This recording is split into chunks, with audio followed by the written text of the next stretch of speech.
Welcome to the Christian Business Concepts with your host, Harold Milby.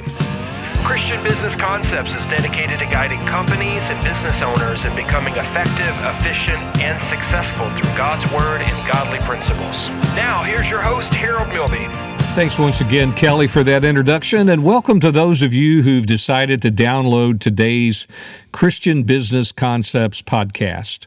You know, it means a lot to me that you've decided to be a part of the CBC family by listening, and I hope you'll be enlightened, encouraged, and empowered by today's podcast. You know, I'd like to talk today about the importance of culture in a company and even in a department of a company.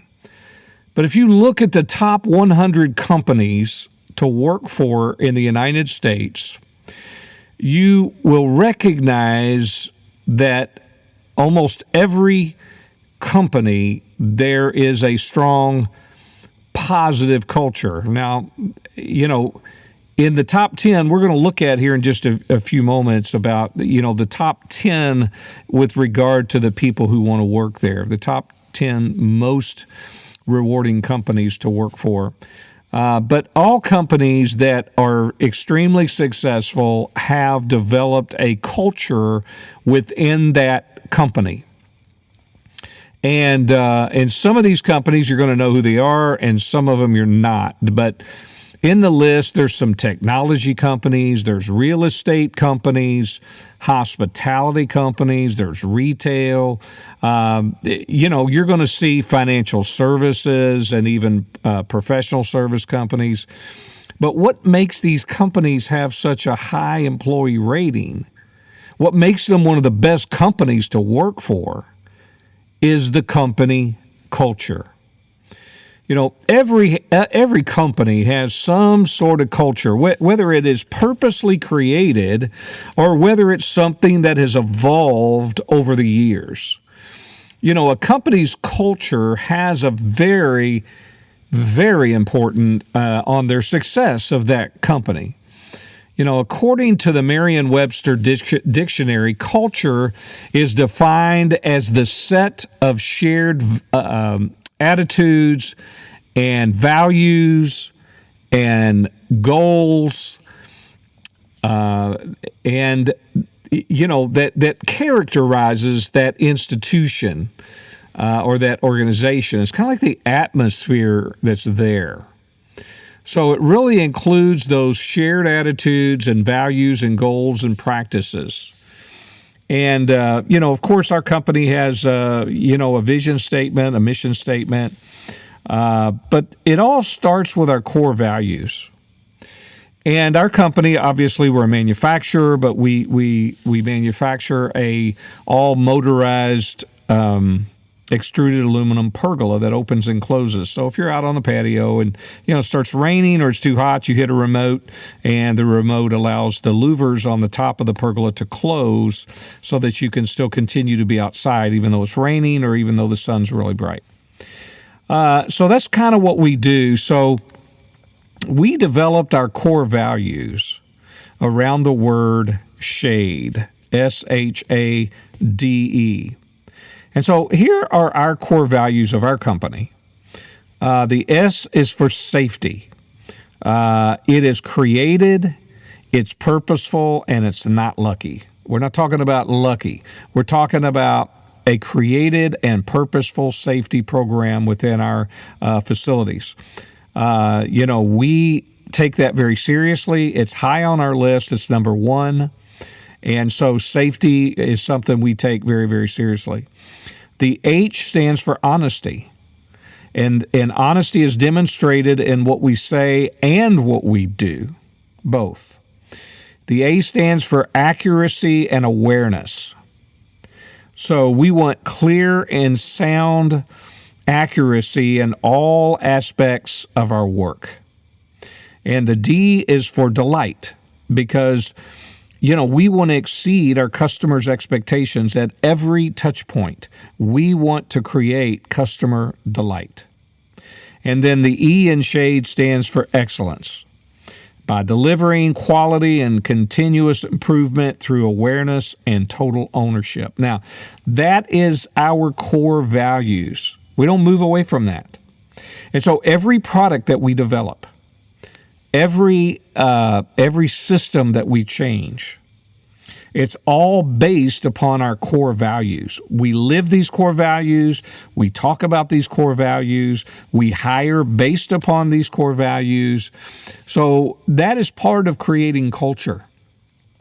That's part of creating the culture within a company. In other words, a company's culture are the values, the ideals, the attitudes, the goals within a company, and the subsequent atmosphere. I guess you could say it that way. The atmosphere that those things create.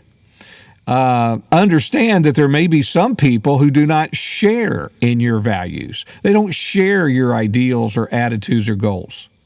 And they're not going to want to be a part of your company or department culture. Well, it's time to move on. And those people do not need to be working for you. I know that may be hard. Maybe they're good friends.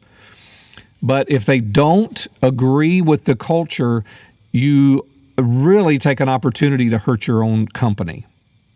Brian Chesky, he's the founder and CEO of AirNub, or the Airbnb. Anyway, he says this. He said, where is culture so important? Why is culture so important to a business? He says this. He said, here's a simple way to frame it. The stronger the culture, the less corporate process a company needs. When the culture is strong, you can trust everyone to do the right thing.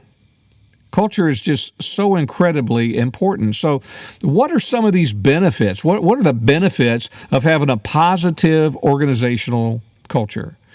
Well, first, it creates a team atmosphere, because we're all singing from the same hymn book. We're all in agreement with what our vision is, what our mission is, and what our core values are. We're all involved in that. And so when you do that, you create this team atmosphere. You also have greater employee engagement, because now that they're a part of this culture, now that they're enjoying this culture and they want to be a part of the culture, it engages that employee more, and consequently you get more buy-in from employees as well. And you also get better employee performance. It attracts stronger employees. You get this higher level of customer service satisfaction because we create a better quality when we have that positive culture that we've created. The employees care more. They do a better job in the product or whatever the services may be as well. And so we create this high level of customer satisfaction because we create a better quality of product. You know, Stephen Covey made this statement. He said, always treat your employees exactly as you want them to treat your best customers. That's right. If you want your employees to treat the customers in a specific way, then you treat them the way you want them to treat your customers. Another benefit is you get better communication between management and employees. There's going to be two-way conversations. You're going to have a lot of information flowing. It also creates a positive company reputation that's out there in the marketplace. So you get a very positive company reputation. Now, there's a lot of companies out there that have a very poor reputation, but that's because of the culture that they've created within that company. Some of the benefits, again, you're able to communicate your values to people, new people when they're hired, the current people that you have. It increases your brand awareness, because, it gets out into the marketplace who you are and what your culture is. And people if they like that positive culture, it just helps to cause your brand to stick out. And it also creates a better employee health. So in other words, both physically, or really all of these, physically, mentally, emotionally, and intellectually, your employees are in better health when you have a positive culture that you've created. when there is a more positive organizational culture, you'll find that the employees have more energy in what they do. They have more joy in what they do. They have more dedication in what they do, and they have more effort in what they do. So let's take a look at some of these top 10 companies to work for in the United States. And these are the ones that had the highest percentage of employees that said they liked working there. They encouraged other people to come to work there. So the number one company, we'll actually start at number 10 and we'll work our way down to number 1. All right. So number 10 is Capital One Financial. They had 94% of their employees who said they loved to work there. It was a great company. This is a financial services company, but the employees mentioned several things. They mentioned work-life balance. They had a very strong 401k. There was a culture that created this sense of belonging. There was a lot of advancement opportunities and lots of work, and lots of opportunities they also strongly embraced diversity. And then number 9 is David Weekley Homes. This is a construction company. 98% of the people who work there said they love to work there, and that they would reach out to others to invite them to come to work there. They talked about the employees in this when they did their surveys. They talked a lot about team and family environment. This company gives their employees every 10 years they get a 4-week sabbatical. So they get a paid 4-week vacation, all taken at one time, and the company even creates a grant of up to $2,000 that they give that employee during that 4-week period for education or travel expenses, personal growth, whatever they want to spend it on to help them just kind of rejuvenate. Number 8, American Express.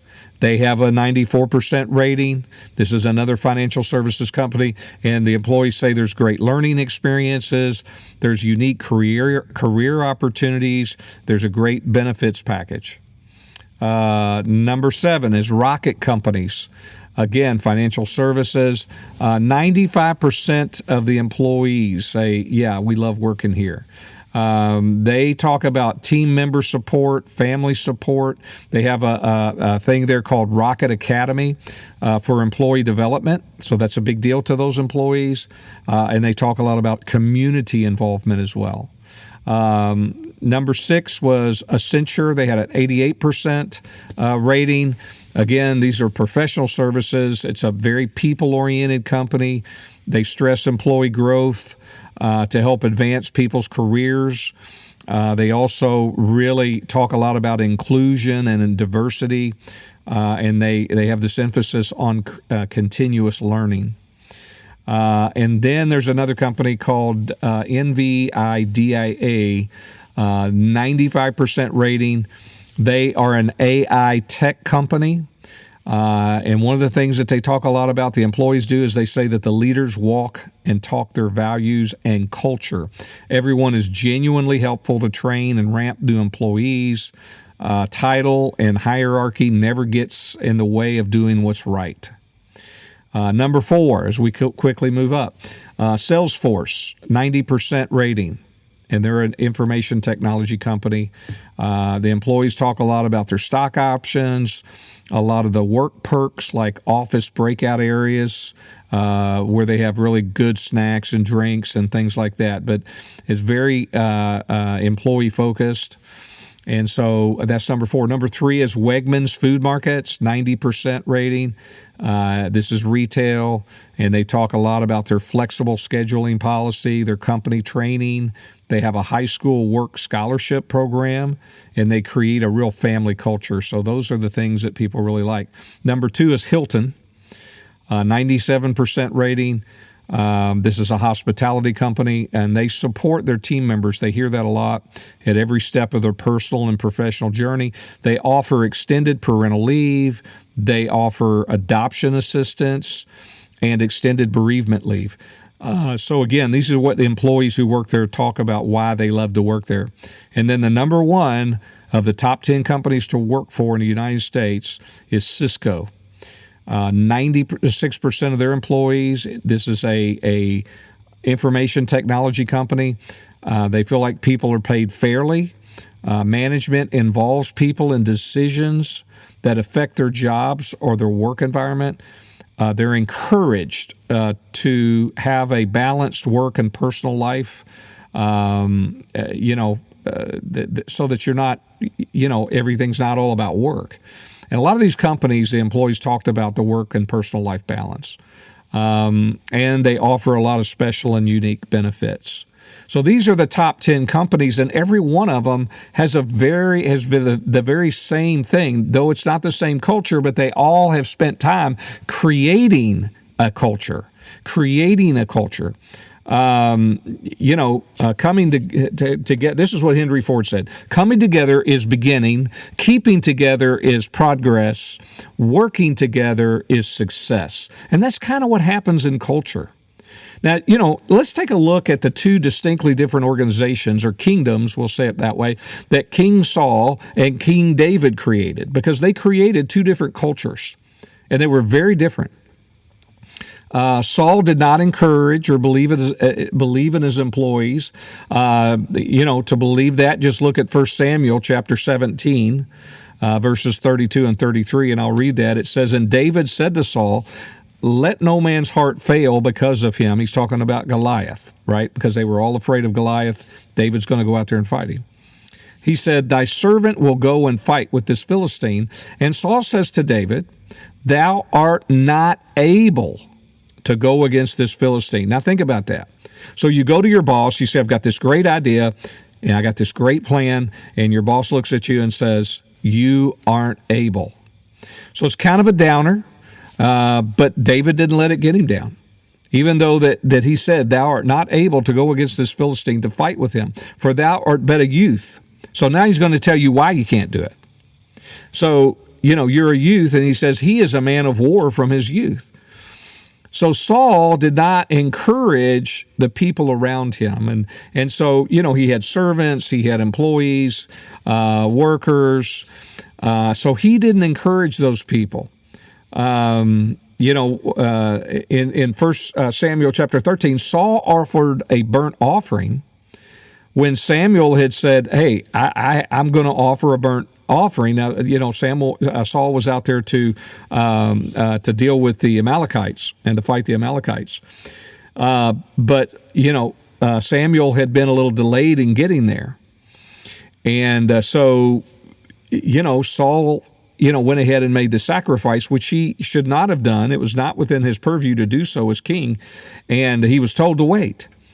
And so in verse 11, 1 Samuel 17, it says, or 1 Samuel 13, it says, "And Samuel said, What hast thou done?" So he's confronting Saul. "What have you done? You weren't supposed to do this. What have you done?" And Saul said, "Because I saw that the people were scattered from me, and that thou camest not within the days appointed, and that the Philistines gathered themselves together at Michmash." And so, King Saul, immediately, when he was confronted by wrong, his idea was to blame other people. And that's not a very good culture either. It becomes a very caustic a type of culture when you blame your mistakes on all the employees, all the servants, all the people. It's not your fault, it's their fault. He blames Samuel because he was late. He blamed the people. Let's continue. If you look at 1 Samuel chapter 15, Samuel tells King Saul to utterly destroy the Amalekites. He said everybody, every single person, every sheep, every cow, the king, everything. Destroy the Amalekites totally and completely. Complete annihilation. But look in chapter 15, look in verses 19 through 21. Saul again, Samuel again is going to confront Saul. He says, "Wherefore then didst thou not obey the voice of the Lord, but didst fly upon the spoil, and did evil in the sight of the Lord?" And Saul said unto Samuel, "Yea, I have obeyed the voice of the Lord, and have gone the way which the Lord sent me, and have brought Agag, the king of Amalek, and have utterly destroyed the Amalekites. But the people took of the spoil and the sheep and the oxen, the chief of the things which should have been utterly destroyed, to sacrifice unto the Lord thy God in Gilgal. Now, what happens here is that Saul was told, you don't take anything. You destroy everything. Don't take one thing from them. He keeps the king alive, which was very specific he was not to do.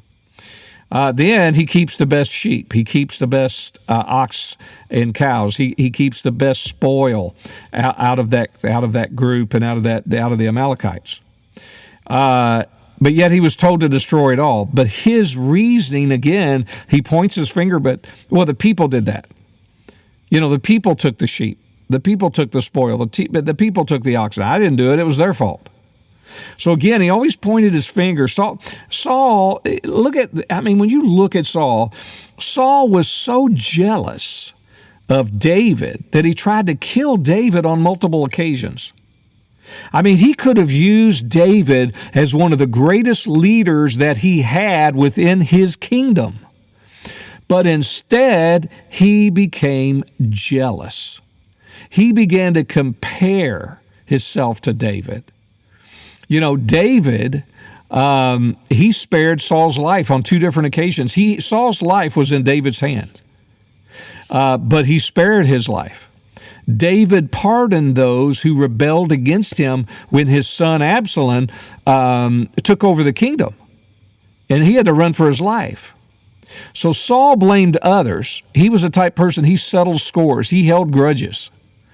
David accepted and admitted and took responsibilities for his mistakes. Yeah, he made mistakes like Saul did, but he accepted responsibilities for them.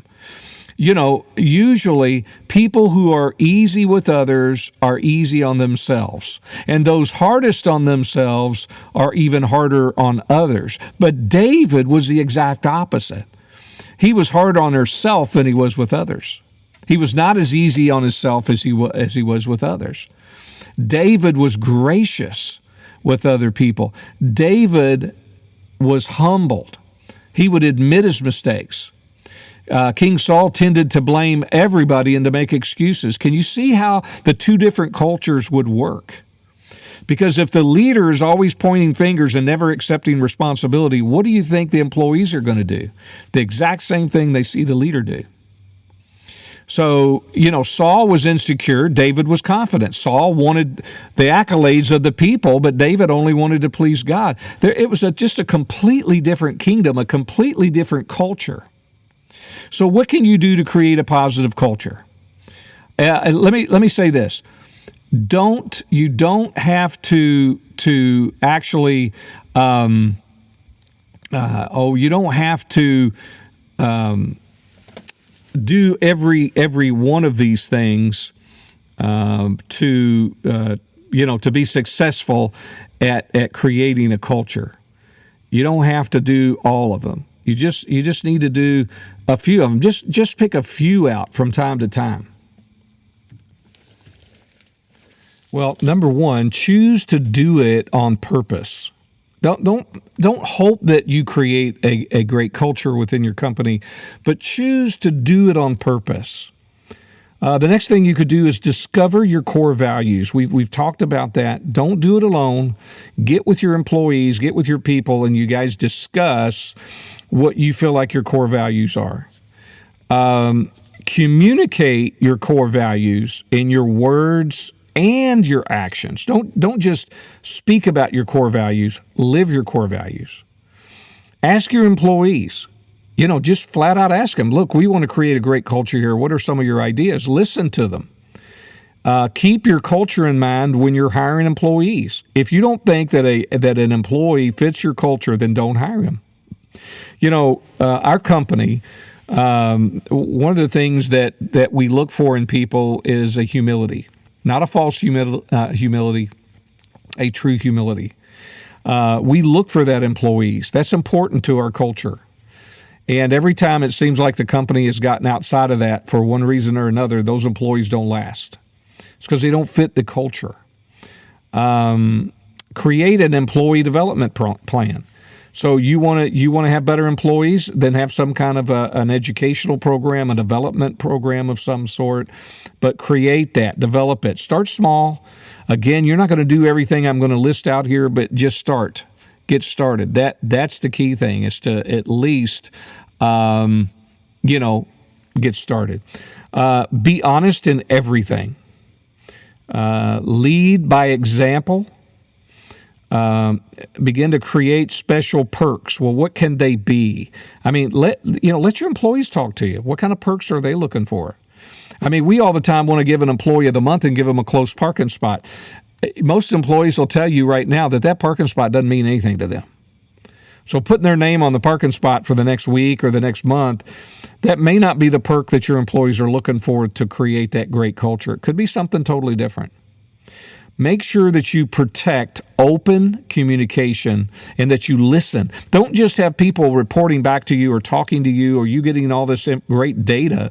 Make sure that you protect that, but make sure you listen to what they're talking about. Listen to what they're saying. Another way, look for ways to create trust.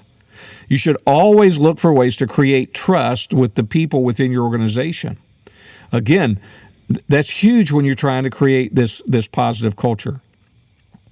Create some sort of recognition program. What is that? Don't know. In my company's corporate office in Oklahoma City, they have a cafeteria there. Now, we don't have that in Louisville or in our Indiana location, but they do in Oklahoma City. And so a lot of the managers walk around with these wooden nickels that'll say $2 or $5. And if they see an employee do something really good and it really meets the core values or the mission of the company, they'll reach in their pocket, they'll grab one, and they'll give it to that employee so that they can then use it at the cafeteria. So it's good for $2 or it's good for $5 or however you do it. Now, I don't care what kind of a program you develop, but try to develop some way to recognize the employees when they do something that you really, really think is important. Go to the next thing. Encourage and develop processes for feedback. Make sure you have a way that people can give you feedback, give you that information so that you can look at it. Have boxes on the wall. Let people write notes. Do whatever you need to do, but get a way. Have a process that helps you to get the feedback and get that data. Be sure to promote a work-life balance. Make sure you do that. There's a lot of companies out there that every time the employee wants to take a vacation, it's like going to war. And it shouldn't have to be like that. All right. Show that you care. That's important. Show that you care. And then create a sense of community. Don't make it all about the company. Create a sense of community. Now, like I said, don't try all these things and implement all these things at once. Start accomplishing two or three things on the list and live by them. Live by them. And then add some more. But you got to live by these things. Many of you heard me quote Master Yoda of Star Wars. And today, though, I want to talk to you about when Obi-Wan actually explained what the Force was. And he said, the Force is what gives a Jedi his power. It's an energy field created by all living things. It surrounds us and penetrates us. It binds the galaxy together. And that's what Obi-Wan said. This also explains the importance and strength of creating a positive organizational culture. So let me borrow from Obi-Wan for a moment and say it this way. The culture is what gives a company its power. It's an atmosphere created by all employees who understand the company's vision, mission, and core values. It surrounds us. It penetrates us. It binds the company or organization together. Folks, that's what we need to do in our businesses. That's what we need to do in our departments. Let's create this positive, powerful culture to bring great success to our personal lives, but also to our businesses. Lord, thank you for today's podcast. And I thank you, Lord, for those who've decided to listen. Lord, may those who have begun a journey to create a positive and powerful organizational structure be blessed today. Lord, I pray that, Lord, this podcast not only helps the company be successful, but Lord, that it helps the employees become successful as well. Lord, I ask that you help them to take after David, who may have made mistakes, but he owned them. Lord, I pray, Lord, he encouraged others, Lord, and he forgave his enemies. And Lord, I pray that you would help him to make this commitment to create this positive culture. In the name of Jesus, amen. Now, thanks for being a part of today's podcast and the CBC family, and I ask you to continue to be a part. And please be sure to write a review and let others know about the podcast. And until next time, remember, Jesus is Lord, and He wants you blessed. Thank you for tuning into this week's Christian Business Concepts podcast. Go to ChristianBusinessConcepts.com for more information and resources. Be sure to check out other podcasts that will help you take your business and your personal life to a whole new level of success.